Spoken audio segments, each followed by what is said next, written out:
السلام علیکم ورحمۃ اللہ وبرکاتہ۔ اعوذ باللہ من الشیطان الرجیم، بسم اللہ الرحمن الرحیم۔ فَإِذَا قَرَأْتَ الْقُرْآنَ فَاسْتَعِذْ بِاللَّهِ مِنَ الشَّيْطَانِ الرَّجِيمِ إِنَّهُ لَيْسَ لَهُ سُلْطَانٌ عَلَى الَّذِينَ آمَنُوا وَعَلَى رَبِّهِمْ يَتَوَكَّلُونَ إِنَّمَا سُلْطَانُهُ عَلَى الَّذِينَ يَتَوَلَّوْنَهُ وَالَّذِينَ هُمْ بِهِ مُشْرِكُونَ۔ پھر جب آپ قرآن کریم پڑھنے لگے تو شیطان مردود سے اللہ تبارک و تعالیٰ کی پناہ مانگ لیا کریں۔ شیطان کا ان لوگوں پر کوئی زور نہیں چلتا جو ایمان لائے اور اپنے رب پر بھروسہ کرتے ہیں۔ شیطان کا زور تو صرف ان لوگوں پر چلتا ہے جو شیطان کو اپنا دوست بناتے ہیں، اور ایسے ہی لوگ اللہ کے شریک بھی مقرر کرتے ہیں۔ محترم سامعین کرام، سورۃ النحل سورہ نمبر 16 اور اسی سورت سے بھی آپ کے سامنے آیت نمبر 98، 99، 100 یعنی 98، 99، 100 یہ تین آیات ابھی آپ کے سامنے تلاوت کی گئیں۔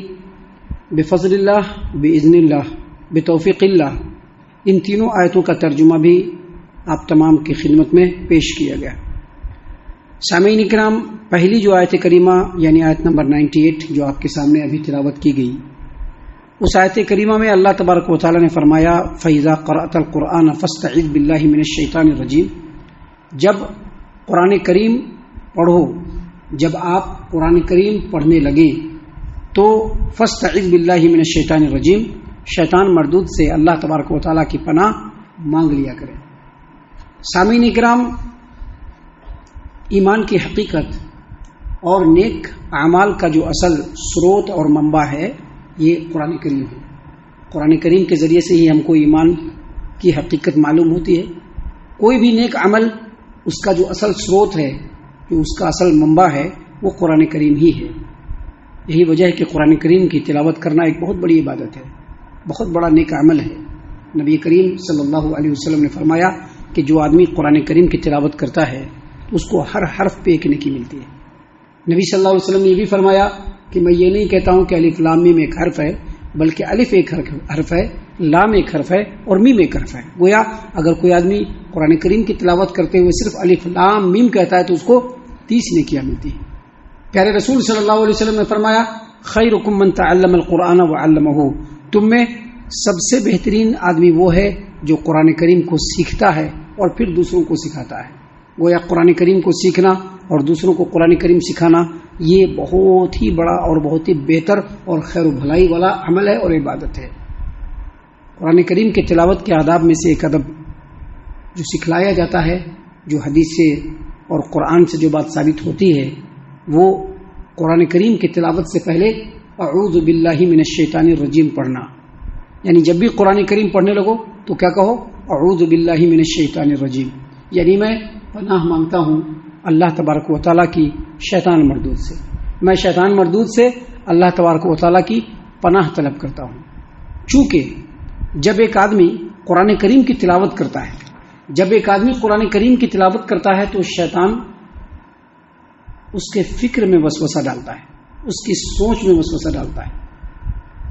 وہ چاہتا ہے کہ قرآن کریم پڑھتے پڑھتے آدمی گرپٹا جائے، وہ چاہتا ہے کہ قرآن کریم پڑھتے پڑھتے آدمی غلط پڑھنا شروع کر دے، وہ چاہتا ہے کہ جب قرآن کریم آدمی پڑھے تو اس کے اوپر غور و فکر نہ کرے، گمراہ کن وسوسے ڈالتا ہے، طرح طرح کی باتیں اس کے دل کے اندر ڈالتا ہے تاکہ آدمی قرآن کریم سے صحیح ہدایت اور رہنمائی حاصل نہ کر پائے۔ اسی لیے پیارے رسول صلی اللہ علیہ وسلم نے سکھلایا کہ جب قرآن کریم کی تلاوت کرنا شروع کرو تو کہو اعوذ باللہ من الشیطان الرجیم، میں اللہ کی پناہ مانگتا ہوں شیطان مردود سے۔ گویا یہ جو اعوذ باللہ من الشیطان الرجیم قرآن کریم کی تلاوت سے پڑھنے کا جو حکم ہے وہ اصل میں صحیح رہنمائی حاصل کرنے کی دعا ہے۔ یہ قرآن کریم اللہ نے اسی لیے نازل کیا ہے۔ اس قرآن کریم کے نازل ہونے کا اور کوئی مقصد نہیں ہے، صرف یہ مقصد ہے کہ بندے اس کو پڑھیں، اس کے معنی اور مفہوم کے اوپر غور و فکر کریں، اس کو سمجھیں اور سمجھ کر کے جو صحیح رستہ ہے، جو انسان کو اللہ کی رضامندی کی طرف لے جانے والا ہے، جو اللہ تبارک و تعالیٰ کی ہدایت کو حاصل کر لینے والا راستہ ہے، بندے اس راستے کو پہچان کر کے اس پر عمل کرنا شروع کرے، اس پر چلنا شروع کرے.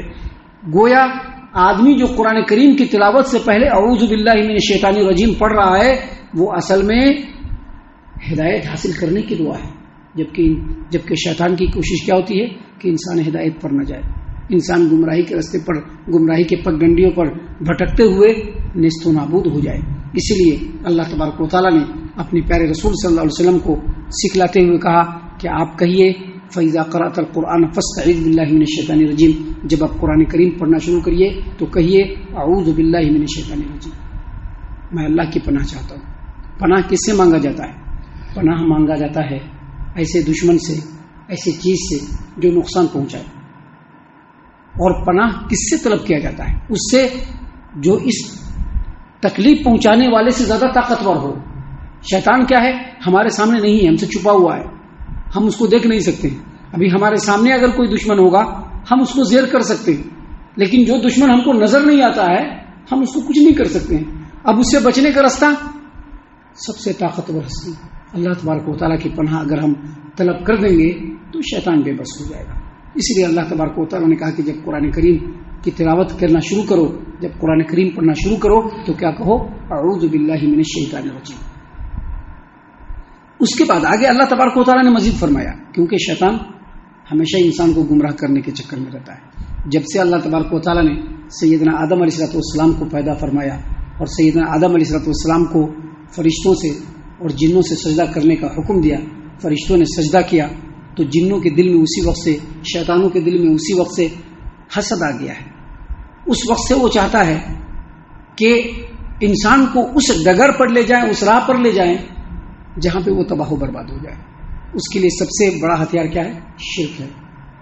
آگے اللہ تبارک و تعالیٰ نے فرمایا انہ لیس لہ سلطان علی الذین آمنوا وعلی ربہم یتوکلون. شیطان کا زور ان لوگوں پر نہیں چلتا ہے، شیطان کا داؤں اور شیطان کا چال ان لوگوں پر نہیں چلتا ہے جو ایمان لائے اور اپنے رب پر بھروسہ کرتے ہیں. دیکھیے شیطان کے پاس اللہ نے ایسی کوئی طاقت نہیں دی ہے، شیطان کے پاس اللہ نے ایسی کوئی طاقت نہیں دی ہے کہ وہ انسانوں کے اوپر قابو پا جائے، اور نہ ہی اس کے پاس کوئی عقلی اور نقلی دلیل ہے جس کو بول کر کے وہ لوگوں کو قائل کر لے. لہذا اس کے پاس ایک ہتھیار ہے. وہ ہتھیار کیا ہے؟ وسوسہ ڈالنا لوگوں کے دلوں میں. آج کہیں پر بھی فتنہ و فساد برپا کرنے کی کوشش کرتا ہے انسان نا، تو سب سے پہلے وہ کیا کرتا ہے؟ لوگوں کے دلوں میں وسوسہ ڈالتا ہے. آج دیکھیے گا سماج و معاشرے کے اندر کہیں پر بھی فتنہ ڈالنا ہے، فساد ڈالنا ہے، سماج و معاشرے کے امن و سکون کو برباد کرنا ہے، تو وہ سب سے پہلے کیا کرتا ہے؟ لوگوں سے خاموشی سے مل کر کے اس کو، لوگ کہتے ہیں کہ اپنے کانفیڈنس میں لینے کو نہیں، وہ اصل میں وسوسہ ڈالتا ہے.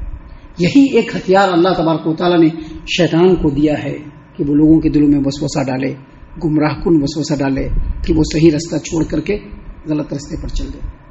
اب جو لوگ کمزور عقیدے کے ہوتے ہیں وہ فوراً شیطان کے چال میں آتے ہیں. کمزور عقیدے والے کیا ہوتے ہیں؟ فوراً شیطان کے چال میں آ جاتے ہیں، اور شیطان کے چال میں آنے کے بعد وہ گمراہی کے راستے پر چلتے ہیں. شیطان کی سب سے بڑی کامیابی یہ ہوتی ہے کہ وہ انسان کو شرک کے راستے پر ڈال دے اور آدم کے اولاد سے اپنا انتقام لے کر کے اس کو جہنم کا ایندھن بنوا دے. لیکن جو اللہ تبارک و تعالیٰ کے نیک بندے ہوتے ہیں ان پر شیطان کا زور نہیں چلتا ہے. جو صحیح عقیدے والے ہوتے ہیں، جو صحیح سوچ والے ہوتے ہیں، جو اللہ اور اس کے رسول کے بتائے ہوئے طریقے پر چلنے والے ہوتے ہیں، جو ایمان والے ہوتے ہیں، جو نیک اعمال کو انجام دینے والے ہوتے ہیں، جو اپنے رب پر بھروسہ کرنے والے ہوتے ہیں، شیطان کا ان کے اوپر زور نہیں چلتا. اللہ نے اسی بات کو یہاں پر بیان فرمایا انہ لیس لہ سلطان علی الذین آمنوا وعلی ربہم یتوکلون. شیطان کا زور ان لوگوں پر نہیں چلتا جو ایمان لائے اور اپنے رب پر بھروسہ کرتے ہیں. شیطان کا زور انما سلطانہ علی الذین یتولونہ والذین هم بہ مشرکون. شیطان کا زور تو صرف ان لوگوں پر چلتا ہے جو شیطان کو اپنا دوست بناتے ہیں. ابھی آپ دیکھیں گے دنیا کے راستے پر جتنے چلنے والے لوگ ہیں وہ شیطان کو دوست بنانے والے لوگ ہیں. دنیا میں رہ کر کے اللہ کے بتائے ہوئے راستے پر چلنا یہ اللہ کے دوست ہوتے ہیں، اور دنیا میں آ کر کے دنیا کے بتائے ہوئے طریقے پر چلنا یہ شیطان کے دوست ہوتے ہیں، چاہے ان کا کیسا بھی ویش بھوشا ہو. اس کے ویش بھوشا سے مطلب نہیں ہے. دنیا میں آنے کے بعد دنیا والوں کے بتائے ہوئے راستے پر چلنے والے جو لوگ ہوتے ہیں وہ شیطان کو دوست بنانے والے ہوتے ہیں. دنیا میں آ کر کے اللہ تبارک و تعالیٰ کے بتائے ہوئے راستے پر چلنے والے جو لوگ ہوتے ہیں وہ اللہ کے دوست ہوتے ہیں. اللہ نے یہاں پر کہا شیطان کا زور صرف انہی لوگوں پر چلتا ہے جو شیطان کو دوست بناتے ہیں، اور یہی وہ لوگ ہیں جو اپنے رب کے ساتھ دوسروں کو شریک ٹھہراتے ہیں.